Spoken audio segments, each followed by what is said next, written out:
Καλησπέρα και πάλι. Σας ευχαριστούμε πάρα πολύ που ήρθατε όλοι για να ακούσετε την επόμενη ομιλία. Ξέρετε, όταν σχεδιάζαμε το συνέδριο, σκεφτήκαμε ότι μέσα σε αυτούς τους δύσκολους, αβέβαιους, προκλητικούς καιρούς, θα ήταν πάρα πολύ ενδιαφέρον να ακούσουμε από έναν άνθρωπο που έχει... Παρακαλώ. Τόσο κοντά. Λοιπόν, από έναν άνθρωπο που έχει πραγματικά πάρα πολύ μεγάλη εμπειρία στο πώς μπορεί να ανταπεξέρχεται σε δύσκολες καταστάσεις και πώς μπορεί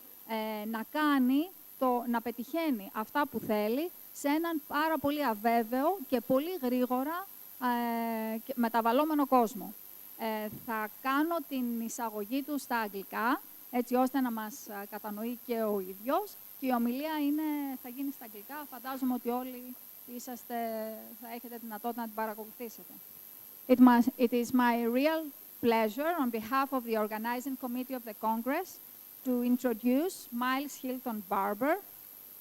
Blind adventurer Miles Hilton-Barber has, since the age of 50, set numerous world records, undertaking extreme events across all 7 continents of our world in the fields of mountaineering, desert, and polar ultramarathons, power boat racing, scuba diving, motor racing and long distance, aerobatic and supersonic flying, amongst other achievements.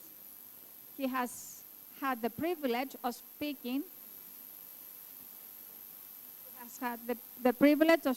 speaking at over 1,300 corporate events in 72 countries around the world to date. He is here to remind us that we can live our dreams, because the only limits in our lives are those we accept ourselves. Thank you very much. Woohoo! Thank you. Well, here you are, all the pharma companies right across Greece getting a vision for the future. Somebody invites a stupid blind man who can't even find his way to the front to show you the way into the future. Follow the blind man. What a stupid idea. So I guess whoever did it was actually Sophia, I think. Whatever other leadership skills she has a sense of humor. You're not going to get far in life in this world and in Greece without a sense of humor. So what can you learn from a blind man? Well, 2 areas that maybe I can help you. I have had the experience of going blind unexpectedly, not wanting it, not knowing it was going to happen. You people, since 2009, have had a lot of fun, you know, and you've got more fun coming along. It hasn't finished yet. So earlier this afternoon, one of your sessions was this whole thing about how do we make the most out of limited resources in an expanding world, people living longer, more acute situations, and you haven't got enough to look after everybody. So I want to share with you some life principles to help you cope with stress. Are any of you here stressed this evening, yes? Yes. If you're not stressed, you're not working very hard. So, but the other thing is this. One day, you're all going to die. Do you understand that? Yes. So, have you got things you want to do outside of work before you die, yes or no? Okay. So my question is, why haven't you done them already? And the obvious answer is, we don't have a private, personal life. You know, we're stuck here in Greece. Work, work, work. Well, I want to share with you, I want to back up really. This is not about your Congress. It's not primarily about your company, your pharmaceutical work. It's about you, not the person sitting next to you. I want to talk to you about you and your life. Are you on track? Are you doing what you want with your life? I was in Panama City a little while ago, big conference, twice the size of this. Afterwards, my wife was with me. We did a tour around Panama City. The lady guide used to be a cancer nurse, terminally ill patients. She said, Miles, I used to say to these people on their deathbed, did you do what you wanted with your life? It is now too late, you're dying. She said on average, 7 out of 10 people said, no, we have serious regrets. We actually never got to do what we understand now were the most important things in our life. So by the law of averages, maybe about 300, 350 of you here in this auditorium tonight are destined to reach the end of your life on your deathbed and look back and say, Miles, I never got it right. I missed some of the most important things I never did. Now, it's only a joke. It only happens there. It doesn't happen in Greece. But in fact, it does. So, big serious thing tonight. How are you doing with your life, with your challenges and all the pressures? So, some life principles. I'm going to talk through my life, some of the things I've done, and some of my observations speaking at events like this around the world. By the end of this month, I will have spoken at 14 events like this in 9 different countries. So not just, the other good news, by the way, is that it isn't just Greece and your economy and the Pharma situation that is a stressful situation. The whole world is stressed. There is change taking place faster now, right around the world, than in any other time in world history. So don't feel sorry for yourself. If only we weren't living in Greece. If we were somewhere else. Let me tell you something, beautiful people. Everybody in the world, everywhere I go, they're all stressed. Do it quicker, do it with fewer resources, do it yesterday, and half of you are going to lose your job. Anyway, so it's a global phenomenon. Take encouragement. So I grew up in a country called Zimbabwe. As a little boy, growing up, nothing wrong with my eyes. I did not know I was going to go blind. When I was 18, I joined the Air Force. My father was a fighter pilot. I was going to be a pilot like my father. Failed my medical. Sorry, Miles, your eyesight is not good enough. You will never be a pilot. You will never fly. 3 years later, I got the really good news. Miles, you're going to go totally blind. It's a genetic disease. It jumped many generations. Retinitis pigmentosa hit me and my brother Jeffrey. So now I was upset, you know. Everyone said, blindness, it's a bad thing. It's a stupid thing. It's a horrible thing. Society, family, friends. Do some of you people think blindness is a good thing? Yes or no? Is it good or bad? It's a bad thing, yes. So anyway, so everybody came. My best friend came and said to me, Miles, I've heard this sad news. You are going to go totally blind. Probably the worst thing that could happen to anybody in the whole world. And it's happened to you. And I thought, I'm so pleased you're my friend. You know, stay here. I'll get another beer and I'll go and look for a gun. I'll be back in a minute. So some of you have got friends like that. You know, it's worse. So up until the age of 50, I had a victim mentality. I thought to be happy, to be successful, good things had to happen around you. You beautiful people, your ability this afternoon to have a sense of peace and contentment in your gut, in your heart, in your life is not dependent on how busy you are and what stresses you have at work or in your personal life. Your potential to be happy is not based on your circumstances out there, but your attitude, your response here.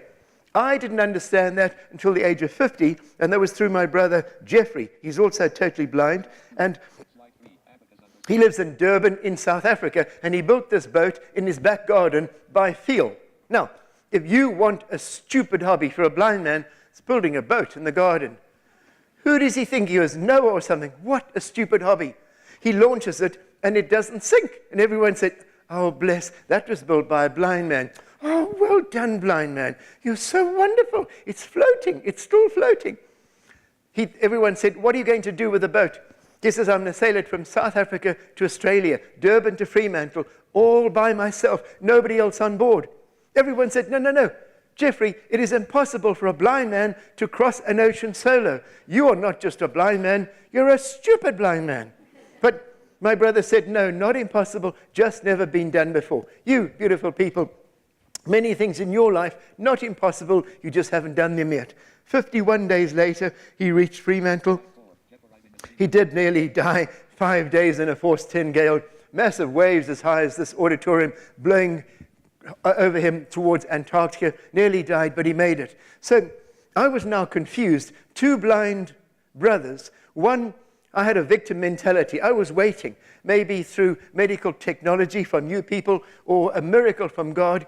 Once I could see again, then I could be happy, then I could be fulfilled, then I could be successful. My brother, also totally blind, setting an amazing world record that still stands today. I said, Jeffrey, what is the difference between us? He said, you, Miles, are focusing all the time on your troubles, on your problems, your blindness. What can a blind man do? What can a blind man do? I thought my life was rubbish. My brother said, stop focusing on your blindness. Focus on your goals, on your dreams, what you want to do. So you people, in your personal life as well as in your whole Pharma responsibilities, don't focus on the current problem. Just think, what the heck have we got to do different to change things, to improve things in Greece or whatever. So that makes all the difference. So now, instead of me thinking, I'm blind, what can a blind man do? Now I start with what I want to do. And I wanted to be a pilot.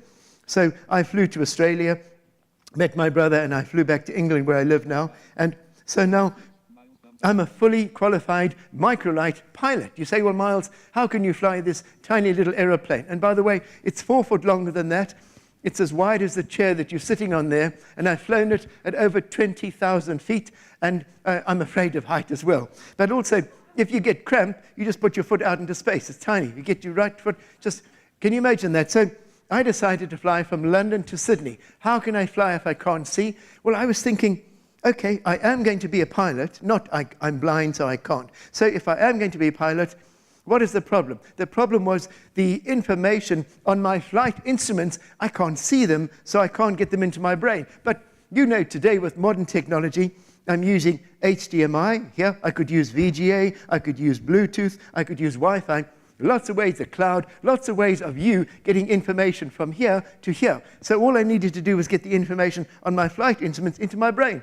These peepers didn't work, but these things work. So I thought, well, go in that way. Gets in the same place. So that's how I do it. So 4 years, many things went wrong, but I decided to fly from London to Sydney in Australia in this microlight. Now, I also wanted to be a commercial pilot. So I've applied to KLM, even Aegean, BA, Qantas. Everyone refuses me. But I've had 2 telephone interviews recently, and I'm still on the short list. It's an airline called Ryanair. You may have heard of them. So, mum's the word, don't tell anybody. So, anyway, so to fly to Australia, I have to have a sighted co-pilot with me because in England, because I'm blind, they will not give me a license even though I'm fully qualified. So, 4 years of planning, I'm ready to fly to Australia, being sponsored by the Standard Chartered Bank, hoping to raise $1 million US for little children born blind with cataracts in the developing world. So, I've got my co-pilot with me. We've got sponsors. We are now going to leave. This is now Sunday night. We're leaving Monday morning, 9 o'clock. BBC's coming along, Sky, Reuters, all the world's media, because it's a big thing. A blind man, totally blind, flying and navigating more than halfway around the world. First time in world history. But at 10 o'clock at night, my co-pilot suddenly has a panic attack. He bursts into tears, leaves his food, runs to the toilet, and he's on his phone to his wife. I love you. I'm not going to go. I'm going to die. Tell the children I love you. Johnny, Sarah, you know. And I'm banging on the door saying, excuse me, is there something I should know? He says, yes, I'm not coming. I said, why? Because we're going to die. I said, why? Because you're blind. You know. So I said, but you know I'm blind, you stupid idiot. For the last 4 years, you've seen me with a white stick. You know that I'm blind. Why didn't you have a panic attack 4 years ago? True story.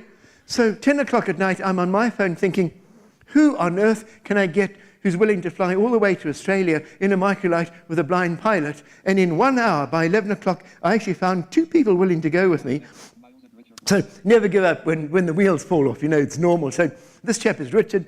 He's a farmer in England, but also a very good microlight pilot. Now, I got through to him at 11 o'clock. I think he was drunk. He'd had 4 cans of beer, squashed away, snoring away in his leather armchair on the farm, television, BBC News blaring away. Wife wakes him up. Richard, someone says, will you go for a flight in a microlight tomorrow morning with him? He says, Monday. Yeah, all right. Where to?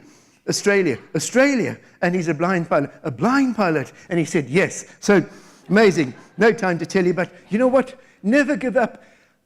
When things go wrong, it's just life, you know. And the critical thing, I think one of these speakers earlier said that what the difference between winning and losing is perseverance, just not giving up. I think one of your lovely people said earlier. So flying to Australia, I went to Dhaka in Bangladesh. This is an eye hospital where they were doing cataract operations. They got me all dressed up like a surgeon. They wouldn't let me do any procedures. I was very disappointed. Anyway, made a good picture. So when I finally got to, and by the way, I was hoping to raise that $1 million US. 2 years ago, I phoned the Standard Chartered Bank. That fund has now reached over $79 million US. 2.1 million children can see what their mummy and daddy look like. Isn't that amazing? Yes. So, thank you very much. So, when I finally got to Australia, landed in Darwin, then I went over the Northern Territory, strong headwind, ran out of fuel, so I just landed on the road, missed all these big cattle trucks. Here in Greece, if you land an aeroplane on a public road, they fine you a lot of money because they need all the money they can get. Any excuse for a fine, they will fine you, or they put you in prison. In Australia, they give you a beer. So, it was wonderful. So, had a few cans of, Cooper's Pale Ale, and off we went again, filled up. So, I got to Australia 55 days later to Sydney, and this video clip I'm running now was what it was like me arriving in Australia. A bit of volume here. Here we go. Sydney TV. Is 20,000 kilometres behind him, and the world's most beautiful city is unseen beneath his wings. Between the bridge and the opera. It doesn't matter. In his heart, Miles Hilton-Barber sees everything. Tiger! The first blind man to fly across 21 countries in an oversized hang glider. I can smell what's growing in the fields below the crops. He navigated with talking instruments and co-pilot Richard Meredith Hardy, who stood in at the last minute. I got this call. Would you like to fly a microlight to Australia starting tomorrow with a blind man? And, well, what can you say, really? He said yes! They froze over the mountains of Lebanon, nearly crashed into cliffs in Malaysia. Pouring with rain, the engine was bellowing, trying to cope with all the water going through it. Lightning flashes ahead of us. He risked his life to raise money for blindness programs in third world countries. Miles has also finished the world's toughest foot race, 250 kilometres across the Sahara. He's done the world's coldest marathon in Siberia, sledged 400 kilometres across the Antarctic, and he's climbed Mount Kilimanjaro. The only thing holding me back is 5 inches, and that's the distance between my ears. Attitude is what determines altitude. He hopes Australia smells like a cold beer. Ella Callan, 7 News. My friends, my life has been transformed Sydney TV. with none of my circumstances changing. Some of you are waiting for things out there in the pharma industry, in Greece, in your personal life, waiting. The years, the days, the months are ticking by, waiting for things out there to change. I wasted 30 years of my life thinking that quality of life was when I got my sight back again. As I look out on you, I'm in total darkness. I can't see anything. But I've never been as happy or fulfilled or contented as I am now. I'm actually happier today as a blind man than when I could see some years ago. And the only change in my life has been attitude in my head. So I've got a few basic fears in my life. One of them is that I'm afraid of height. So this is me abseiling down Table Mountain in South Africa, 350-foot abseil, and I'm also claustrophobic. This is me diving on a wreck in the Red Sea, 100 feet down. Some of you here are scuba divers, yes? Yes? Okay. And are some of you claustrophobic you'd like to dive, but you're claustrophobic, yes? So I was like that, but I wanted to be a scuba diver. My instructor, guy, was panicking in 3 foot of water in a warm swimming pool, and I was hyperventilating. You.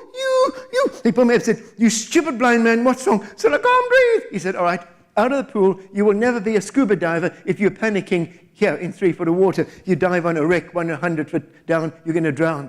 What do I have to do?" He says, "Change where you think in your head, you stupid blind man. The air you need is not 100 feet up there. It's on your back. That thing in your mouth, there's air. Breathe. Just breathe, baby. It's there." So I said, "I've got to change the way I think in my head." He says, "I will help you." The word in English for fear, F-E-A-R, it stands for false evidence appearing real. You, every one of you here, you may not have the same fears or phobias as I do, but every one of you in your heads, no exception, you have got some false evidence appearing real. It is holding you back in your personal life, in your farmer life, and whatever. And it's changed my life radically by not accepting what other people think, what's happening out there, but just pushing the limits. So one thing I did a little while ago was I was invited to do the New York Marathon. Some of you have done marathons here, yes? Okay. One thing I haven't done is your classic original marathon here. But the last one I did was just a few months ago in Ho Chi Minh, the Ho Chi Minh Marathon, November or something. I'm 70 years old this year, and still doing stupid marathons. You know, age, it's just an attitude in your head, you know. You don't say, well, I'm 55, I can't do any running. Rubbish. So here's a thought. 2 weeks before the New York Marathon, phone call, Miles, cancellation, would you like to come and do the New York Marathon? I had done no running at that stage for 7 years, damaged ligaments in my knee, so the obvious answer, 2 weeks to go, no training at all, damaged knee, yes, let's go and do it. Now, you might think it's stupid. Yes, it was. I knew I wasn't going to win the race, but it was an opportunity that came my way to embrace. One day we're all going to die, and the sad thing, so many of us are afraid. We have a fear of failure. There's something worse than failure, and that is failing to try. One day it'll be too late. Opportunities maybe have already come your way. Maybe you've said no, you know, hopefully you can go back again. But in the pharma industry, in your personal life, if an opportunity comes, just say yes, you know. At the end of my life, I will be more concerned about things I have not attempted rather than those that I have. So I went and did it, and it wasn't going to be good. I knew I wasn't going to win it, but I raised enough money for 240 children to get to see what their mummy and daddy looked like. It took me 6.5 hours, but those little children, by the way, 6.5 hours is a bad time for a marathon. But I don't care. I've done the New York Marathon, I've done a few others as well. So big thing, say yes. Here's a sad thing. As I travel the world, probably 80% of all the people I meet, like you, all around the world, will openly say, Miles, our life-work balance is not very good. We're having too much time at work. We're struggling to do all the work we have. Let me say a very important thing about you and your personal life. I've sat with a number of people on their deathbed as they were dying. Maybe some of you have. Someone said, Miles, hold my hand. I'm going to die. I'm going to die. And I'm sitting there comforting them, holding them. And you just sit breathing sometimes faster, sometimes slow, and they squeeze my hand tight like that, and then they're gone into eternity, you know. You know what they talk about? They talk about people. They talk about relationships. They talk about, you know, family. So don't wait for your deathbed to realize there's something more important than money in the bank, something more important than material things, possessions, even achievements. You say, well, Miles, I'd love to have more of a personal life, but my work is so important. In fact, you know, a lot of you, if you worked 18 hours a day, you would still not be able to do all the work that you've got. Is that true or not? Yeah. So here's a common factor. Right around the world, there is an unrealistic expectation. People are being loaded. Your boss, you know, if you believe in God, even God does not expect you to do more than your best. Is that right? The trouble is your boss does. You see? So that's a major thing. You see, again, I'm meeting people say, Miles, I'd love to go and do these things in my personal life. I've got no time for a proper personal life because of the pressures here. Listen, even if you work 24 hours a day, you probably would not solve all of the problems. Your earlier session today was all about limited resources in Greece, you know, everything increasing, just, you know, maximizing things, you know, with different procedures. Is this below 31,000 euros? This better? So it's not a perfect world. You've got to make the most of it. I was doing some work. I spoke at a conference for the National Health Service in England recently. One of the doctors there, she said she was coming home regularly 9 o'clock at night because of, you know, trying to find a bed for a granny who'd had a collapse or whatever. Her little daughter was 7 years old. She came home. Her little girl was in tears. Mummy, it's 9 o'clock. Why are you always so late? She said, darling, you must understand there was this granny. She needed a bed. Somebody had to help her. And this little girl said, Mummy, you love that granny more than you love me. Now, it's a hard thing, but that mother had to start making decisions. Sometimes you've got to just leave that person. I'm sorry, I can't help you tonight. I've got a little girl. So I'm a Christian. So reading in the Bible, an amazing thing. You know, Jesus said, the poor you will always have with you. Abraham Lincoln said, God must love the poor. He made so many of them. Interesting. So there's a very important point. There was a time when Jesus said to his team, his disciples, get out of there. I know there's a lot of needy people there. You are tired. You're exhausted. You need to rest. Let me tell you something. When you get to the end of your life, you've got to look back and think, did I neglect my own family and friends for the sake of the work that I'm doing? A person who was recently he retired a few years ago, the head of one of the global companies, very successful, all these accolades. He was American. At the end, he got these awards. When they'd all gone, he was standing there with his big plaques and pictures and things. His friend said, "John, what are you going to do now?" He says, "Well, I'm going home to a wife that I hardly know. One of my sons committed suicide. The other one is a drug addict, and he blames me for the suicide of his brother. And I've got a daughter. I haven't seen her for years. I don't know where she is." And he said, "I hardly know my wife anymore." And he stopped and he stared into space. He said, "I'm not sure how successful I've been actually in my life." So here's the thing. You people have got such important work you're doing in the pharma industry here in Greece. I know it's important, but is there anything more important? Those people going back to Panama, 7 out of 10 missed what they wanted. Their values, their goals in life, they missed achieving them. I'm not telling you what to do with your life. I'm asking you, how are you doing with the goals that you have? Are you clear what you're doing? If you have to make a choice between, your family and your work or whatever, difficult decisions. That's what you were doing earlier today. Limited pharma resources. Do you put it into this or that or whatever? So all I'm saying to you, beautiful people, you are precious people. You're not just an object, that you got to work. You say you're indispensable. Listen, if you get run over by a bus in Athens tomorrow, before your funeral, if your HR department is any good, your job description will be up on the internet. Is that right? That's how indispensable you are. So all I'm saying to you, you'll be more effective in your personal life if you start doing things there when you get to work. You see, if you look after your body, you come to work. If you're healthy, you have a good diet, you exercise, you find ways of de-stressing in your personal life, you will actually become more effective at work, not less effective. So I'm not telling you work less hard in the pharma industry. I'm saying get the balance. The most effective people have got a personal life. They find ways of de-stressing. You can de-stress with a bottle of wine every night. It's not the best way to do it. So all I'm saying to you is, love yourselves more, you'll be more effective in your life. So, as I said, when I got to the end of the New York Marathon, useless time, but what the heck, it was a lot of fun. So, I failed at a lot of things in life, but as I said, I'm all for just embracing life. I might be blind, and there's a lot of things that I've never done. I don't know if blind people can do it, but I'd rather go out and give it a try. You need to do the same. This next video I'm running now are some of the things I've done since I turned 50. As I said, I'm now 70. I only began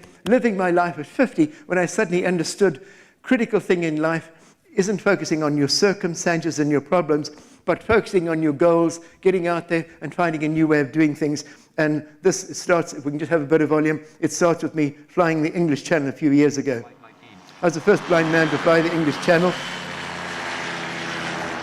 Going across the Qatar Desert, I've done 4 desert ultramarathons. This was only 120 miles, but this thing I'm pulling weighs 400 pounds. I pulled it for 3.5 days without stopping to rest or sleep. Stupid, stupid, stupid thing to do. Wing walking, getting rid of my fear of height on this aerobatic Boeing Stearman. Didn't work, I was actually quite frightened.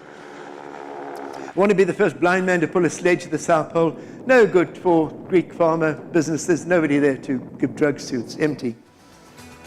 Flying this Dornier 3-engine float plane, Austrian air display, got to 100 feet, banking at 60 degrees. Behind were some VIPs from Bentley, Breitling watches. Saw a blind man piloting. They began to vomit over their Armani suits in terror. I don't even own an Armani suit. I thought, well, serves them right, Apologies if you got an Armani one on today. Then had a race with the British General, Royal Engineers, bridge building. I think I beat him across the river. Then I went hot air ballooning over the Nevada desert. Had a bit of a crash, blood, broken ribs. Being American, they were waiting for us to sue them. We just wanted to do it again. It was a great experience. What little energy they have left. Climbing Kilimanjaro. To summit camp means crossing the Barranco Wall. Bit of volume, thanks. Feet of rock face.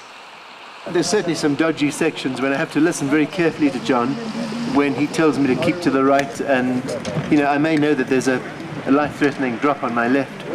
It's quite hard always to listen to the information when you're tired and you just want to get there. So we go through some dodgy places, but it's again me just utterly trusting John. I know that he's giving me good information, and I've just got to go with it and believe that I'm safe with him. Malaysian Grand Prix circuit hold the lap record for blind driver. 120 mile an hour through the chicanes, spun it a few times, but I managed to get back on, and I even won the race. Didn't see the flag, but afterwards someone said, "Bonus, you actually won it." I said, "Oh, I didn't know that." We kept the black side, the rubber side down, and it was phenomenal. We lost it on a couple of corners, but she's very, very stable, and we had to pointer in the right direction a couple of times, but apart from that, we kept going the right way around, which is what it's all about. Tiger! Never go driving with a blind man. This is white water rafting down the Zambezi. I got thrown out. I did 3 sets of rapids. Quite scary knowing the crocodiles are waiting in the green water. Then I went cage diving with great white sharks off Cape Town. I said to the man, listen, if I can't touch one of those sharks, I'm not going to believe they're there. You're just stealing money from a blind man. I got within about 2 inches, nearly bit my hand off. My wife said the camera, forgot to click. I'll do it again, not a big deal. Flying the channel at 5,000 feet, my co-pilot looked down. Miles, French girls, sunbathing, topless, topless. Let's go down low, have a good look. I said, baby, if I can't see, you can't see. We stayed high the whole time. He swore at me like a sailor's parrot. He was very upset. Actually, even I was upset, believe it or not. Bobsleighing down the Olympic track, Lillehammer in Norway, getting up to more than 80 miles an hour in less than 1 minute, pulling 5 Gs around 17 corners. Much more shocking and violent than you realize when you just watch on the Winter Olympics coming up and so whatever. But very good leadership development, and just go to the toilet first. I think Sophie will tell you. That's where you're going. Oh, it's a secret, but you'll hear later on tonight. You'll love it. Scuba diving, diving on wrecks in the Red Sea. I've overcome my claustrophobia. False evidence appearing real. Skidoo racing in Norway, 150 brake horsepower, 0 to 60 mile an hour, 3.2 seconds, doing over 80 miles an hour, 100 mile an hour over the ice there. And this last is me doing the solo kamikaze skeleton run. Do you remember Canadian Winter Olympics? Somebody died. This is the scariest thing I've ever done. Just a great experience, and I'm hoping that I can encourage other blind people to come and do this as well. Apparently a lot of people do it with their eyes shut, so it's not such a big deal, yeah. So I've got a message for all of you. I'm just trying to show you that my life has been transformed without any of my circumstances changing, only my attitude. You beautiful people, we're all going to die one day, and we're not going to come back as Brazilian tree frogs in the next life, you know? You need to understand that. So things you want to do, you've got to do it now. You say, well, Miles, it's such a common thing. You feel so indispensable within the pharma industry, and it is a vital, challenging thing, and we're talking about people living or dying based on you and your effectiveness and the use of your drugs and research and whatever. But I'm saying, is that the only important thing in life? What about your family, your friends? I do a lot of work in India. One of the companies there is called Airtel. They're the biggest mobile phone operator in the world. 350 million people using their phones. Now, I spoke to the big boss a little while ago. I was doing a conference call. He said, Miles, every time I have a new leader coming in to run a country or a product, I say, you've got to be a good juggler. You have to juggle 5 balls in the air to be one of my leaders. One of those balls is made of rubber. That one is called Airtel. Do not worry if you drop it. It will bounce. You can pick it up again. The other 4, he said, are made of glass. You drop any of them, you will cause permanent damage to your life and the lives of those around you. He said, one of them is your family. Another one are your friends. A third one is your health, looking after your body. And the last one is your spirit, not your religion, but your attitude, your sense of humor. And I said, no, are you trying to tell me that you are building a huge global company when 4 out of the 5 priorities of your leadership are not directly work-related? He says, yes, because when you care about your family, your friends, your relationships, you look after yourself, then you have a quality of life. One of the big things here, the whole theme of this, is this whole thing about trust and relationships, caring for patients, people trusting you in the pharma industry. Why do you need all this money? We short of money. Well, you know you have to have a healthy economy, a healthy economic life for your pharma company in order to be able to produce, quality of life and health for other people. So it's a challenging thing. So here, I want to be the first blind man to pull a sledge to the South Pole a few years ago. I wanted to be the first blind man to climb Mount Everest. And a few years ago, I was in the Himalayas training. They thought I died. I stopped breathing. So blah, blah, blah. All the way back to Kathmandu, never climb again, all these tests, blah, blah, blah. Anyway, I knew it was a wrong diagnosis. So I did Kilimanjaro, Mont Blanc to prove it wouldn't kill me, blah, blah, blah. Anyway, so I missed my opportunity for Everest the next year. So if I couldn't do Everest, when we were climbing Kilimanjaro, I said to John, my friend, if we can't do Everest next year, what about me being the first blind man to manhaul a sledge to the South Pole, bottom of the world? John said, yep. Took 9 weeks, 5 weeks, 4 weeks from that decision to when we were on a plane going to Punta Arenas in Chile. 9 weeks from having a dream to making it happen. Some of you people think that any big projects have to take a long time. Why? Because that's what it says when you go to, business school and whatever. Well, I'm telling you, you can have a big dream and may happen quickly. It's just a choice. You don't have to follow everybody else. So I'd never skied on snow until I got there. People said, blind man, how will you be guided in Antarctica with the katabatic winds, these howling winds all the time? You won't be able to hear very much. You can't see, whiteouts, blizzards, crevasses. I said, actually, I don't know. We'll have to wait until we get there and see how it goes. They said, Miles, you cannot go to the Antarctica, 250,000 pounds sponsored and whatever, if you don't even know if it's going to work. I said, listen, if I wait until I've overcome all of the problems, I'll never start anything.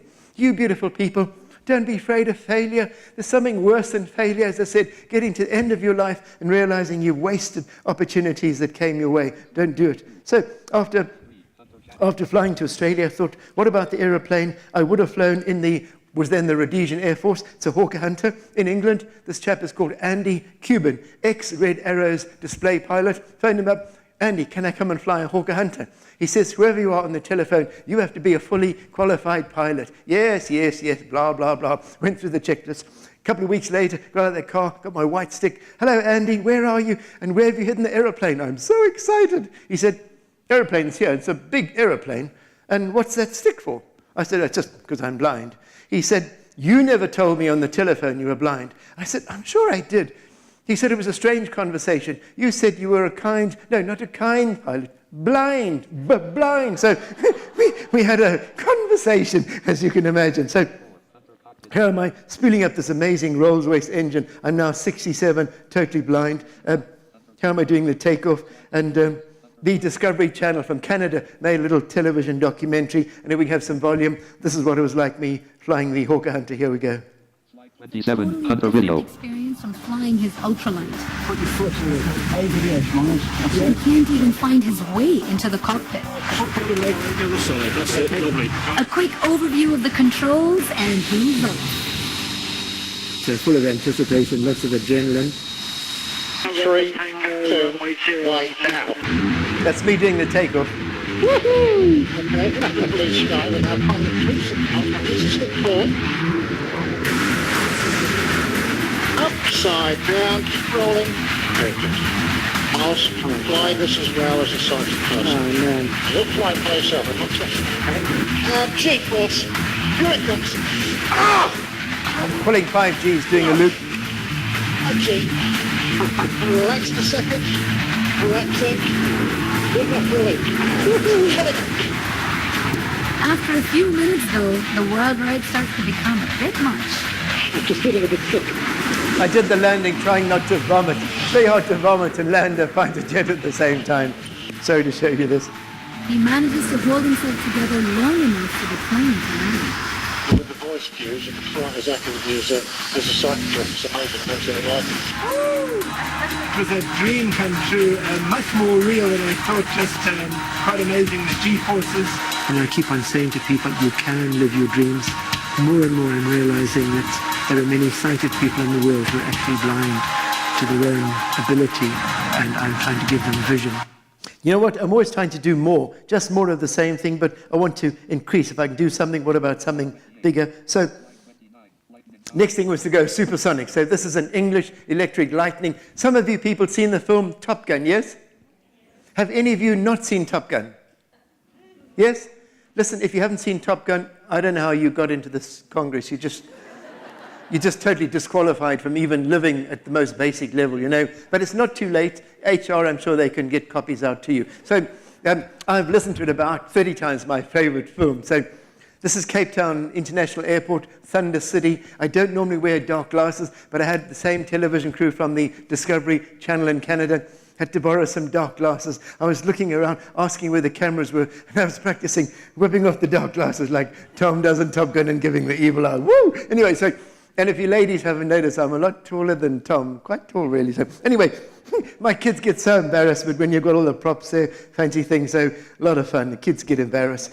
Here am I climbing up into the cockpit. Tiny little cockpit, quite claustrophobic, to be honest.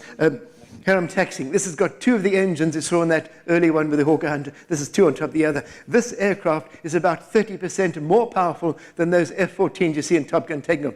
This baby climbs at 50,000 feet a minute, and I got to do the takeoff, and 90 seconds after sitting stationary with the brakes on, flame pouring out the back, 90 seconds later, I was at 50,000 feet in a vertical climb, doing Mach 1.4, nearly 2,000 kilometers an hour. I became the first blind pilot in world history to vomit at supersonic speed. And as my son said, it takes guts after all. So anyway, I won't show you me being sick, but if we have some volume, this is what it was like me doing the takeoff, an amazing experience. Here we go.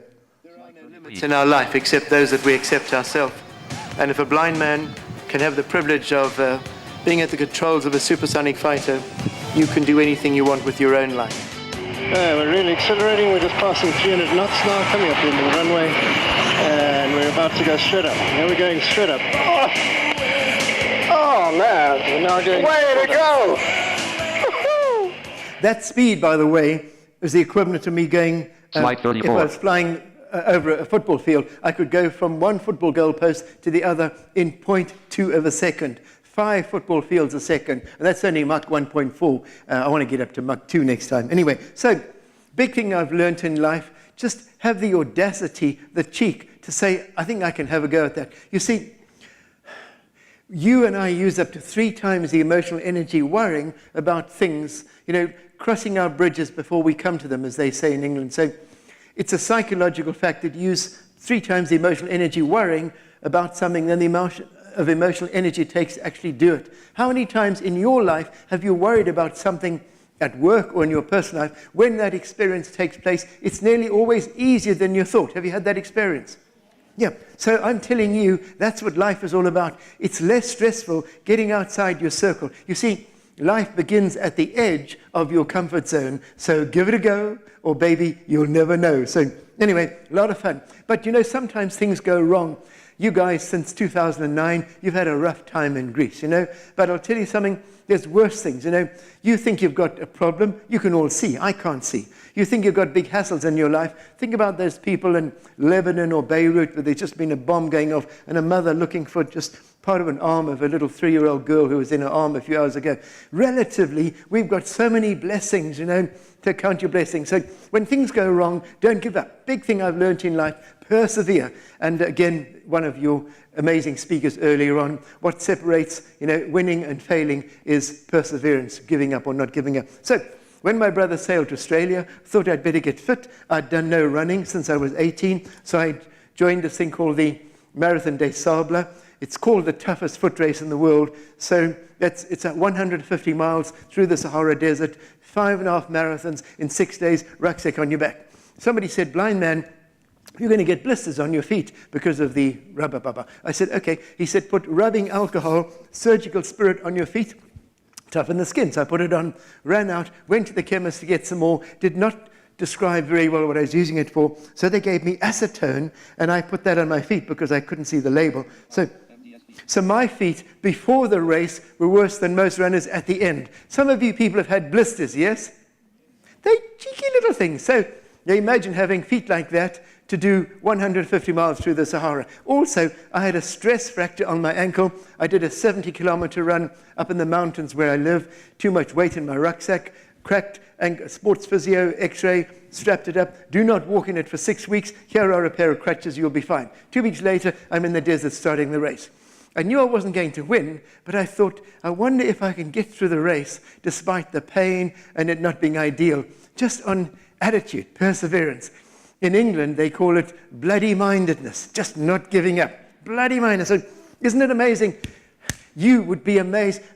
Very few of you here listening to me tonight understand just how far you could go. You read stories, in a sort of world situation, prisoners of war escaping, and the extreme conditions they go through, and they get back. You've got no idea just what an amazing person you are if you have to push the limit. So anyway, this next video clip is a reminder. Carlton TV made a documentary of me doing the race.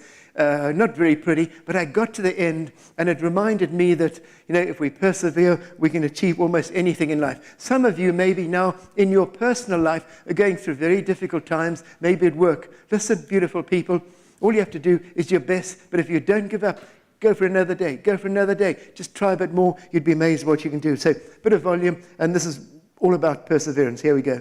Slide 36. A nightly ritual for most runners, a visit to the dreaded medic tent. It's broken all 3 sides all the way around. Yeah, so it's just flat. It's just taking it. You cut the top of the blister off and put antiseptic on. It's less liable to go septic that way. And they're very good at that. That's all right. Only 2 weeks ago, Miles' feet were already in a mess. He'd been using white spirit to harden his soles for the desert, but a shop assistant had given him acetone instead. Not being able to read the label, he'd used it and burnt off several layers of skin. Oh, that's quite sore there, sir. With 5 days still to go, a trip to the medic tent and possible elimination had to be faced. Swinging right, Miles. I can see the finish. For Miles and John, the proof that they too have conquered the toughest foot race on earth.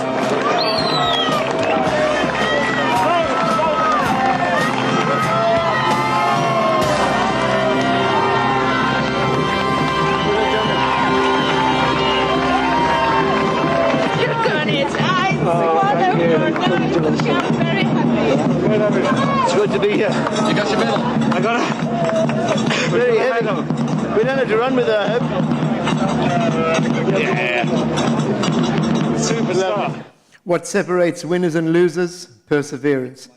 Also, I've learned to have a sense of humor, have a lot of fun. This is me at the bottom of the Red Sea. The man in the wheelchair is paralyzed. He has no legs. It is the only photograph in the world of a blind man pushing a paralyzed man in his wheelchair along the bottom of the Red Sea using my white stick to find the way, you know.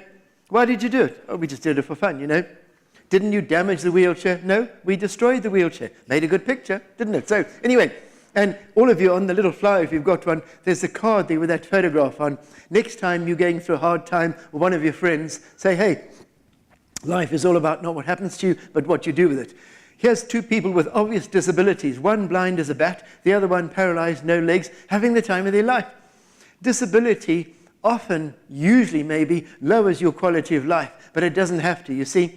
It's not what happens to you, it's what you do with what happens to you. This chap in the wheelchair drives his own car with hand controls, not a Ford Focus. He drives a 4.8-litre V12 Ferrari. He's got serious attitude, baby. So, a lot of fun. So, big thing, keep a sense of humor. Listen, I said to you earlier, all God expects of you is to do your best. So, here's a sad thing. You know, I've had to learn the hard way. Some days, I'm under a lot of pressure, things on the go, but all I can do is say, you know, have I done my best today? Yep. So 6 o'clock at night, get out there. My wife, I gave her a big hug, and she said, you know, you're looking really happy. Did you sort out that problem? No, nothing's changed. Why are you so happy? I said, because I've done my best from 8 this morning till 6 tonight. Let's go and have a glass of wine. You see, if you've done your best, you can't do more than your best. So why be so stupid and be miserable? Do you hear what I'm saying?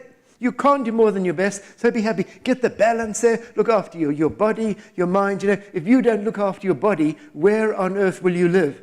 You see, it's not a luxury. And some of you senior leadership, listen, blind man, don't tell people to have a personal life, you're going to lower our productivity. No, the opposite happens. When you come to work fit and ready and healthy and having a good breakfast, you're actually more productive at work. So have a lot of fun. And of course, you've been learning all about working together. I took part in a canoe race from the Atlantic to the Pacific Ocean through the Panama Canal. These are the enemies. They used to swamp us, and we're swimming around with big caiman crocodiles. These guys won the race, but these girls from California beat 78 of the 84 teams. They weren't the strongest, but they were the most united. It isn't good enough for you to be working hard, or the people in your company or your team to be working hard. Make sure you're all going in the same direction, you see. If you're paddling, but one person thinks you're going there, another one thinks you're going there, you're going to waste a lot of energy. So work together. The word for team in English, as you know, T-E-A-M, together. Everybody achieves more. One of the beautiful things that you all being here today, the whole pharma industry in Greece, it's when you work together and you're not so much competing as complementing and caring for one another. And the person has taught me so much about, I suppose, friendship and relationships. I now understand that the key, that the basic foundation for happiness and quality of life are relationships. You see, there's two ways of you progressing in your industry, either by stepping on other people and using them or by enhancing them. You can do it both ways. But in the end, as I said, people on their deathbed, the key thing they think about are relationships and people and family. So never seek to grow in this pharma industry at the expense of other people, but enhance their lives. And so John has been my best friend. He says to other people, by the way, that the day he met me, that was the day that God cursed his life. I mean, that's not nice, is it? And it's only because we've nearly died a few times and he blames me. See, but in fact, he doesn't look like this. He's very, very ugly. Sad story. When he was born, his mother was in labor for over 20 hours. Finally out he came with a grunt and a shove at dawn. Consultant saw this little monster panting away. And he says, is this what I've been up all night for? Gave his mum a real slapping. So when he was about 4 years old, as a toddler, he was still so desperately ugly, their very own family dog refused to play with him, unless they first had to tie a pork chop around his neck. Sad story. I think when he fell out of the ugly tree, he must have hit all the branches on the way down. But you know what? Even ugly people can be part of a team. Isn't that exciting? So if you people have your colleagues who aren't here today, who are not as good looking as you, do not reject them. The pharma industry still needs them, but not in sales or marketing, for pity's sake, But R&D is good, accounts, anything like that's good. So just be wise, you see. And even though John is so ugly, he's I've used, by the way, Photoshop to make him look presentable, so I don't, anyway. But John is very wise. He says, Miles, you should never judge another man or woman until he walked in their shoes for at least 1 mile. That way, when you do judge them, you are 1 mile away and you've got their shoes. So also, he says, because of the economy, if you have to borrow money, especially here in Greece, always look for a pessimist. They won't expect to get it back again, you see. So that's the key. So little tip for you Greeks here. But in all seriousness, the real hero in the whole story isn't me, it's John. John going around the Malaysian Grand Prix circuit, if I don't listen to what he's saying, we can both die, you see. So it's this whole thing of trust. Fingertips are the strengths in my life. Valleys in between are my weaknesses. Here's me. Here's my friend John. We don't compete who's best at this, but we use our strengths to cover each other's weaknesses. We become a unit. Critical thing in your life is this whole thing about caring for one another, and John has been such a mate. So you were talking in this whole thing of this conference, part of it is trust, caring for one another, trust, how people need to increase their trust in the pharma industry, and these people wanting to make a lot of money and what for will. It's this whole thing of getting people to understand your patient care, doctors, whatever, trust, and a huge thing. In your company, it's not, you can't trust someone you don't know, so make sure that you're having personal time together, running around. So John is the real hero. My last clip I'm about to show you is Antarctica. I did not reach the South Pole. We were actually traveling faster to the South Pole, despite having a blind man who had never skied on snow before. But after 37 days, I was developing frostbite in my fingertips. It's a circulation problem I didn't know I had. I would have lost all of my fingers if I had continued to the pole. I was so disappointed because I would have been the first man from any country in Africa, blind or not, to have man-hauled a sledge 1,200 kilometers to the South Pole. So I had to go back to the UK for treatment. If I'd carried on, I would have lost my fingers. John said, do you want me to fly back with you, Miles? I said, John, please carry on to the pole without me. We were raising money again for blind children. There was me and John and 2 others. John, carry on without me. Had a flag on a white stick like I have here today. Get that flag into the South Pole. We can raise a lot of money.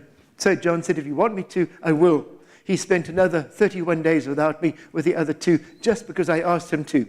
How many of you here have got such a good friend that they would be willing to go to the ends of the earth for you? That is what John did for me, literally. And I want to tell you in this closing slide that it's all about people and relationships and friendship. And this clip now is a reminder that if you care for the people around you, you've got a good chance of fulfilling all of your dreams and goals. A bit of volume, here we go.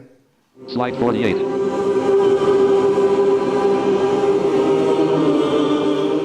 We've got a crevassed area to start with, I understand. We'll be on skis most of the time and using ski poles to help us with our pace, etc. A lot of it is going to be mental, I think. It's a long time to slog 8 or 10 hours a day, 7 days a week. Day 1 of the actual expedition, and I think we're going to take it one day at a time. That's the way to conquer most things.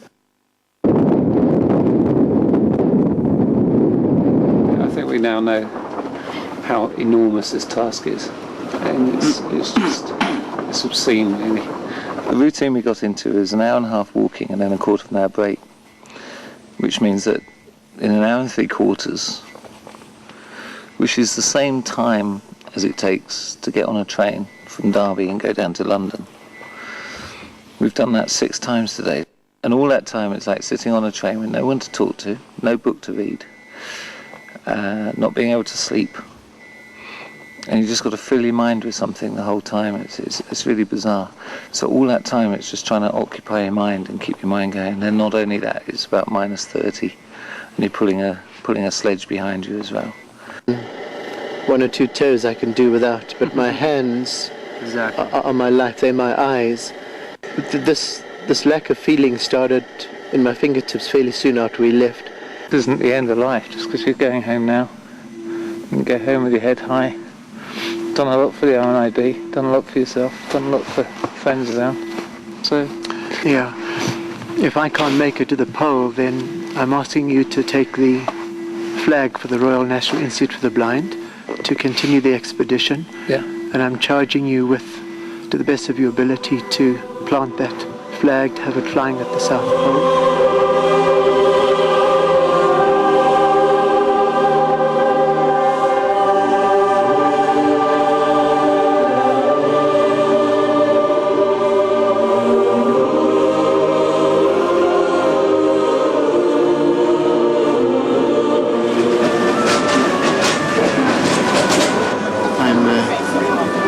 Excited about seeing him again here.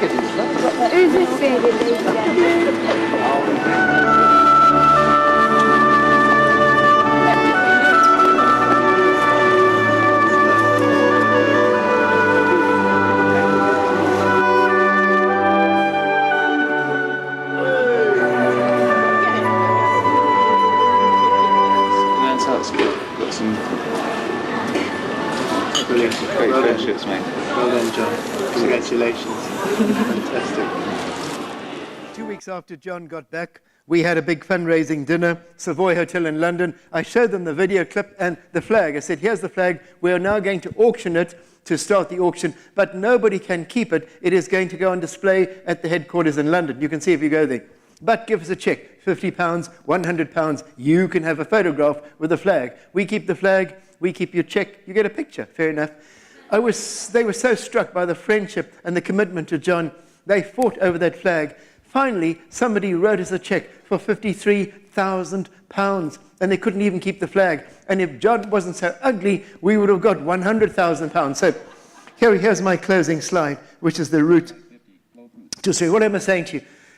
Friends, the world is going to continue speeding up. You've got serious choices to make. Make sure you're clear about what you're trying to do with your life. There's more to life than just the pharma industry. It's a vital part, but you, loving yourself, loving the people around you, when your home life, when you're fit and you're looking after yourself, you will be more effective in leadership or whatever it is within the pharma industry.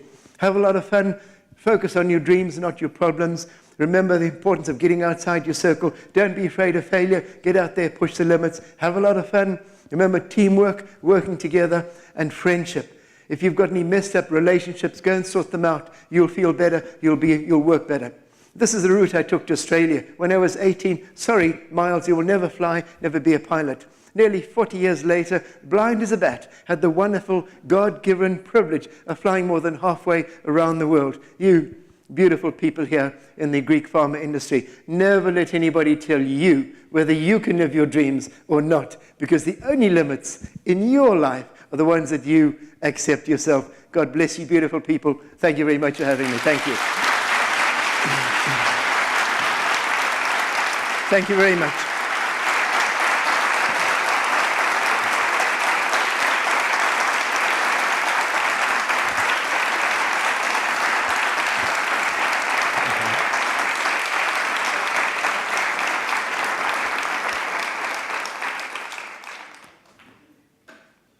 Somebody coming up?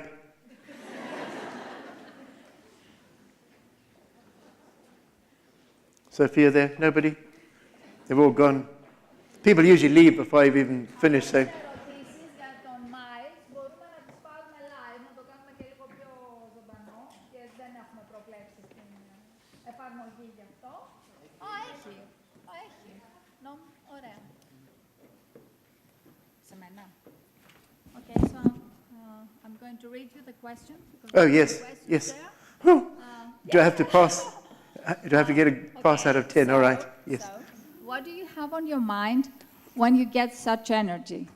We are resistant in change, and it seems that you know how to cope with it. I suppose I'm so excited because I've discovered that life is so much fun. And as I said, I'm happy now as a blind man. People often ask, what is my biggest goal? What is the next thing I want to do? I've got two big goals in life. It's me trying to succeed as a father and as a husband. I've been married for 44 years this year, probably 20 times more in love with my wife now than when we got married. She got a rubbish deal getting married to me, but I got the most wonderful wife in the world. And people say, well, Miles, surely you're neglecting your family. Well, my wife comes with me on most of my travels like this, but also my son, when he was 15, he climbed Mount Kilimanjaro with me. At 16, he was my guide running 11 days through the Gobi Desert, another ultramarathon. My two daughters, all three of my children are also advanced scuba divers, so I try and involve it. I don't always succeed. I often fail to be the perfect father or husband, but I know those are my goals. And for you beautiful people, just keep on getting back on course. Some of you on your way home after this Congress, you need to start realigning your life. You'll be a lot happier and effective.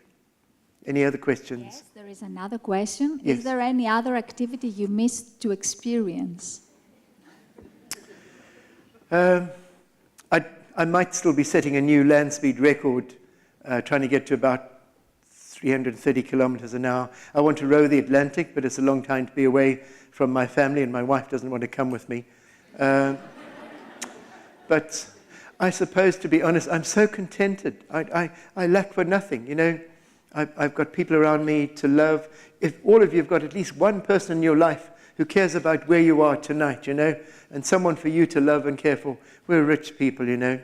Life, it's all about people, relationships, nothing more important. And I suppose the only thing I do miss is being able to look into the eyes of my wife, my children. I've got 3 beautiful little grandchildren. I do miss, because the eyes are the windows of the soul. We can tell so much. But I can pick up so much just from the way people speak to me. So it takes me only moments to get a feel for the people.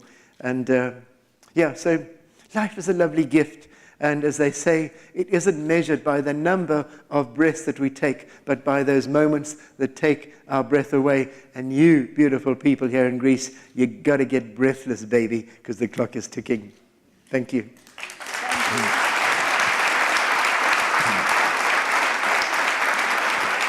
Έχετε κάποια άλλη ερώτηση? Εάν όχι, we would like to thank you very much for the inspiration you provided us with.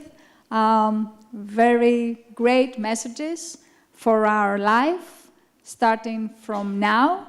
And thank you very much. Thank you for everything. Thank you. Thank you. Thank you very much, everybody.